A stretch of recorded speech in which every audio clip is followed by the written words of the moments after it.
22वां अध्याय। इतना कहकर भगवान अंतर्ध्यान हो गए। तब देवनिधि कहने लगे कि हे ब्रह्मर्षि, जैसे गंगा जी में स्नान करने से मनुष्य पवित्र हो जाता है, वैसे ही भगवान की इस कथा को सुनकर मैं पवित्र हो गया। कृपा करके उस स्त्रोत को कहिए जिसे उस ब्राह्मण ने भगवान को प्रसन्न किया। लोमस जी कहने लगे कि उस स्त्रोत को पहले गरुड़ जी ने पढ़ा, उनसे मैंने सुना। हे विप्र, यह स्त्रोत्र अध्यात्म विद्या का सार, पापों का नाश करने वाला, वासुदेव, सर्वव्यापी, चक्रधारी, सज्जनों के प्रिय, जगत के स्वामी श्री कृष्ण को नमस्कार है। जब स्तुति करने वाला विचार करे कि सभी जगत विष्णुमय है, तो किसकी स्तुति की जाए? जिस भगवान के श्वास वेद है, फिर कौन सी स्तुति उनकी प्रसन्नता के लिए की जा सकती है?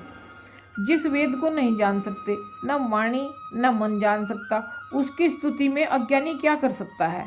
सारा चर अचर संसार जिसकी माया से चक्र की तरह घूम रहा है, इसी से हे प्रभु आप चक्रधारी कहलाते हो। ब्रह्मा विष्णु आप ही हो। सारे संसार को उत्पन्न करने वाले ब्रह्मा को आप उत्पन्न करने वाले हो। जब जीव शरीर को धारण करता है, तब उसमें ज्ञान उत्पन्न होता है। तुम सुख के दाता हो, इसमें कोई संदेह नहीं है। आपसे संपूर्ण सुखों को देने वाली बुद्धि उत्पन्न होती है। आप ही 5 कर्मेंद्रिय, 5 महाभूत तथा मन के विविध भाव हो। ब्रह्मा विष्णु रुद्र की कल्पना से आप संसार की कल्पना इसी प्रकार करते हो, जैसे पिता पुत्री की।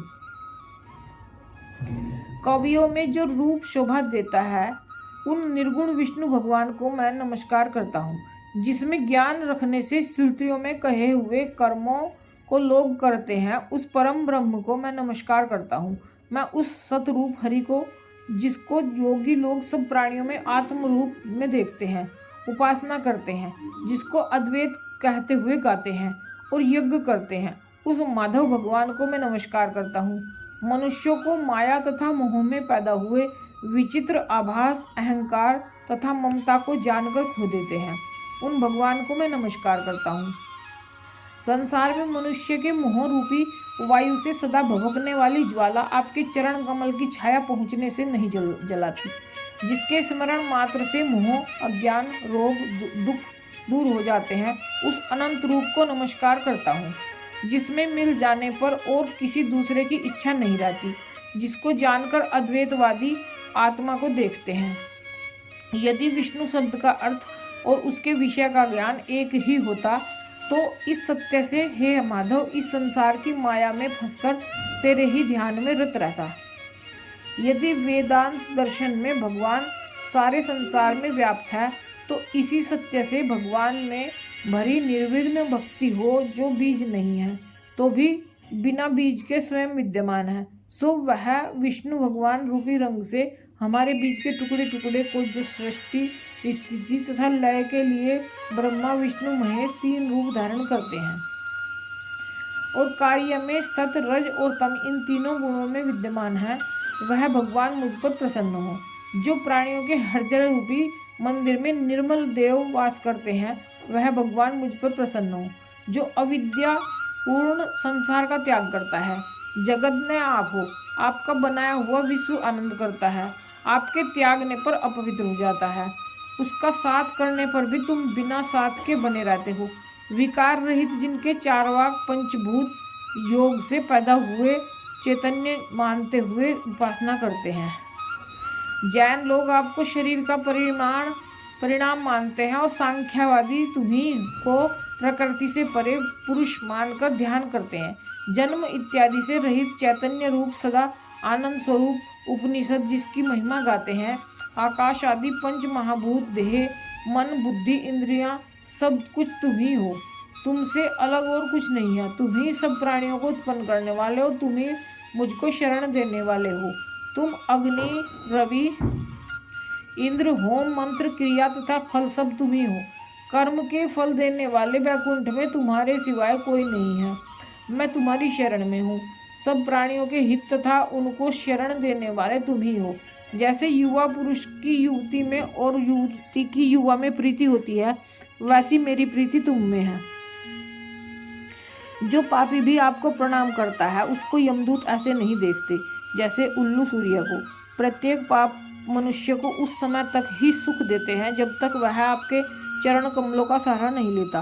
जिसको गुण, जाति तथा धर्म को स्पर्श नहीं कर सकते तथा गतियां भी स्पर्श नहीं करती, जो इंद्रियों के वशीभूत नहीं है, जिनका बड़े बड़े मुनि लोग साक्षात नहीं कर सकते, उन भगवान को मैं नमस्कार करता हूँ।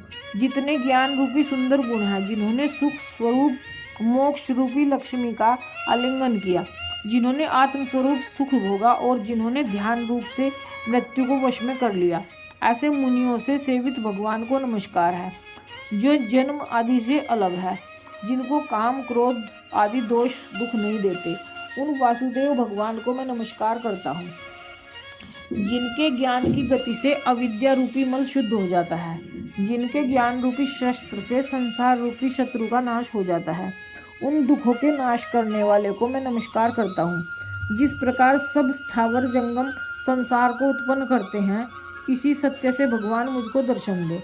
इसी प्रकार उसकी सच्ची भक्ति देखकर भगवान ने प्रसन्न होकर उस ब्राह्मण को दर्शन दिए और ब्राह्मण की स्तुति से प्रसन्न होकर तथा उसको वरदान देकर भगवान अंतर्ध्यान हो गए और वह ब्राह्मण कृतकृत्य होकर भगवान में लीन हो गया और शिष्यों के स्रोत पढ़ता हुआ तपोवन में रहने लगा।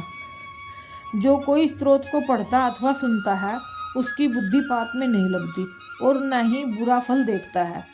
इसके कीर्तन से मनुष्य की बुद्धि, मन तथा इंद्रियां स्वस्थ होती हैं। जो भक्ति पूर्वक इसके अर्थ को विचार कर इसका जप करता है, वह वैष्णव पद को प्राप्त होता है। इसके सदैव पढ़ने से मनोवांछित कार्य सिद्ध हो जाते हैं। मनुष्य सुपुत्र पाता है तथा धन, पराक्रम और चिरायु प्राप्त करता है। इसके पाठ से बुद्धि, धन, यश, कीर्ति, ज्ञान तथा धर्म बढ़ते हैं। दुष्ट ग्रहों की शांति होती है। यह व्याधियों व अनिष्टों को दूर करता है, दुर्गति से तारता है। इसके पढ़ने से सिंह, व्याघ्र, चोर, भूत, देव, पिशाच, राक्षस का भय नहीं रहता। जो भगवान का पूजन करके इस स्तोत्र को पढ़ता है, वह पापों से ऐसे अलग रहता है जैसे जल पंख से कमल। जो इस स्तोत्र को 1 काल, 2 काल या 3 काल पढ़ता है, वह अक्षय फल को प्राप्त करता है। जो मनुष्य प्रातःकाल इस स्तोत्र का पाठ करता है, वह इस लोक और परलोक में अक्षय सुख पाता है। वेद द्युति का बनाया हुआ यह स्तोत्र भगवान को अत्यंत प्रिय है और भगवान के दर्शन कराने वाला है। योग सागर नाम का यह स्तोत्र परम पवित्र है। जो कोई भक्ति पूर्वक इसको पढ़ता है, वह विष्णु लोक को जाता है। अब पिशाच मोक्ष की कथा कहते हैं। इस प्रकार 22वां अध्याय समाप्त। ओम नमो भगवते वासुदेवाय।